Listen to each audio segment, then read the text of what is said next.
Hi అండి, అందరికీ నమస్తే. లాస్ట్ వీడియోలో ఉలవచారు పొడి ఎలా చేసుకోవాలో చూసాం కదా. ఈ వీడియోలో ఈ ఉలవచారు పొడితో రసం ఎలా చేసుకోవాలో చూద్దాం.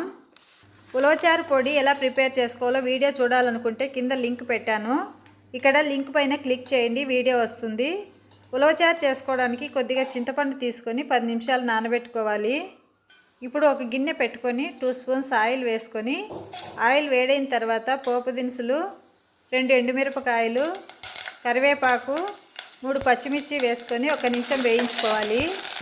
1 నిమిషం వేగిన తర్వాత 5-6 వెల్లుల్లి రెబ్బలు, కట్ చేసుకున్న ఒక ఆనియన్ వేసుకొని, ఆనియన్ కాస్త మగ్గిన తర్వాత 2 స్పూన్స్ ఉలవచారు పొడి, చింతపండు రసం, 1/2 లీటర్ వాటర్, రుచికి సరిపడా ఉప్పు వేసుకొని ఒకసారి బాగా కలుపుకోవాలి.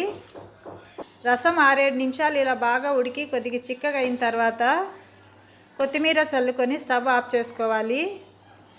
అంతే అండి, మనకు టైం ఉన్నప్పుడు ఈ ఉలవచారు పొడి ప్రిపేర్ చేసి పెట్టుకుంటే చాలా ఈజీగా 10 నిమిషాల్లో కమ్మటి ఉలవచారు చేసుకోవచ్చు.